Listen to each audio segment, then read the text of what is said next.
Who's surprised that COVID-19 vaccines produced by criminal pharmaceutical corporations rushed through development and approval in just 7 months when it usually takes 4 years or more to develop a vaccine? Who's surprised that these vaccines are now starting to hurt people, even kill them? And that's not me saying that, and that's not even the Russian media saying that, even though this article I'm going to show you is from Sputnik.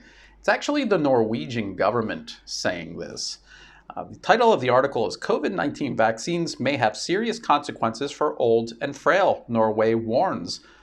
Norwegian authorities have announced that COVID-19 vaccines may be too risky for people past a certain age who are frail. For those with the most severe frailty, even relatively mild vaccine side effects can have serious consequences, the Norwegian Institute of Public Health said. For those who have a very short remaining lifespan anyway, the benefit of the vaccine may be marginal or irrelevant. Now, of course, if they were just talking about normal vaccine side effects, I think they would have known about that before giving it to these patients in the first place. So this suggests that there might be a much larger problem at play than we're being told. And remember that this most recent case comes on top of the British government warning people with a history of allergies not to even take the Pfizer COVID-19 vaccine. So there's obviously something going on here. And of course, when you have criminals develop something important like a vaccine and they do it in such a short period of time, when there's really no possible way of being sure that it's even safe, of course this is what happens. And then there's this. Some 23 people in Norway were reported dead shortly after receiving their Pfizer BioNTech jab, with the World Health Organization making clear its intent to follow the investigation of these deaths closely. So the World Health Organization is going to follow the investigation closely. Who cares? And I say who cares because let's remember, Pfizer has legal immunity. Look at the CNBC article right here. You can't sue Pfizer or Moderna if you have severe COVID vaccine side effects. The government likely won't compensate you for damages either. And of course, they're talking about the United States in this article, but legal immunity has been extended to Pfizer by the British government as well. This comes from the British Independent Coronavirus Vaccine. Pfizer given protection from legal action by UK government. Pfizer's UK boss refuses to explain why the business needs protection from legal action. That seems kind of strange that they wouldn't explain that. It's strange that a company that claims its vaccine is safe, effective, and absolutely necessary refuses to stand by its product.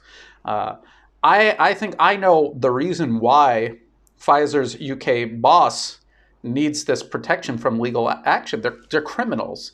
A criminal's greatest dream is to have immunity from the law. And I call Pfizer criminals, and I don't do that lightly, but I say it because it's absolutely true. And I'm going to show you here 3 examples spanning from 2009 to 2012 to 2020, just at the end of last year. This is from the United States Department of Justice from 2009. Justice Department announces largest healthcare fraud settlement in its history. Pfizer to pay $2.3 billion for fraudulent marketing. And what they were doing was putting products on the market for reasons they were not approved of for. And that was specifically because they were dangerous or deadly, but Pfizer did it anyway. And so they pay $2.3 billion, which sounds like a lot, but that's how much Pfizer will make on a single drug in a single year. So they forfeit that for just 1 year, and then they get to keep the rest of the money they made off of just that drug over all the years that it was on the market. And plus they keep everything else that they make year to year. And they're allowed to continue doing business. So that was 2009. And then this was just last year. Pfizer faces DOJ, SEC, foreign bribery probes for China-Russia operations. So even as they were rolling out the COVID-19 vaccine, they were under investigation for their business practices in Russia and China.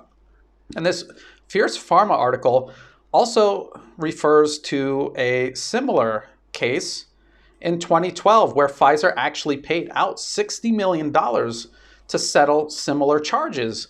And what were they accused of? They were accused of paying foreign officials to facilitate drug approvals. If your products are safe, effective, and necessary, you don't need to bribe a regulatory body to approve of them. And if they do get approved because you bribe them to do so, in the future, how do we know anything that you sell or make is safe? Is it safe because it was actually checked out and regulatory bodies know that it's safe? Or is it safe because you paid them to just say that it was safe? And that goes all the way back to this COVID-19 vaccine that's making people sick and killing people. And in addition to legal protection, and the fact that we know Pfizer are criminals, in addition to all of that, we have the corporate media and US-based social media also protecting Big Pharma and Pfizer in particular.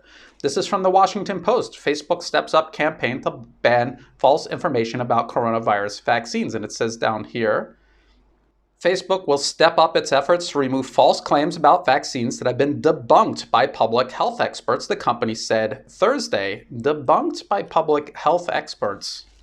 Again, how do we know that these public health experts actually really debunked a claim? And they aren't just being paid by Pfizer to say this, because we know Pfizer has a history of doing just that, paying people to say and approve of things that Pfizer wants.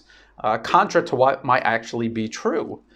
If we go to Facebook's official blog and we actually look at the details of this, basically it's censorship what they're doing. If we look at the details, down here, removing false claims about COVID-19 vaccines, so they say exactly what the Washington Post said. And then regarding their support for fact-checking, they are partnering with the International Fact-Checking Network to launch a $1 million grant program to increase their capacity during this time.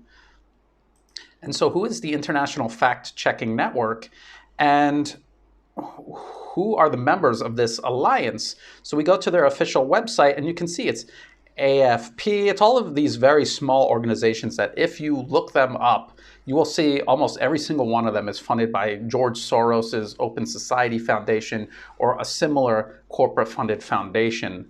And if you keep going down here, you'll see, where is it? Rappler, which is literally funded by the US government through the National Endowment for Democracy. And if you look at the full list down here, you'll see France 24, Washington Post, Vox Check.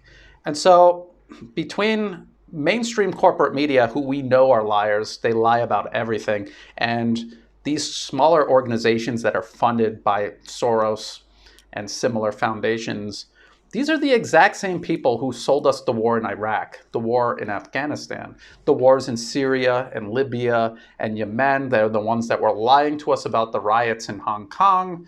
And they're the ones that lied to us about everything. So they're using the exact same network that they use to lie to us about all of these wars, to lie us into these wars. They're using the exact same network to lie us into this COVID-19 hysteria and lie us into supporting and trusting vaccines made by serial criminals like Pfizer. So I just want everyone to keep all of this information in mind. Remember that this is only going to get worse as time goes by.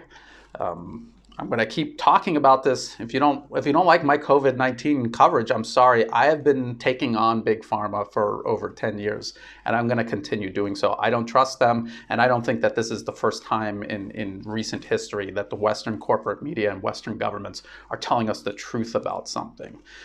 To my Patreon patrons who make these videos possible, thank you so much for your support. To everyone everywhere helping me in every way, thank you so much. I could not do this without my audience. And as always, thank you for watching.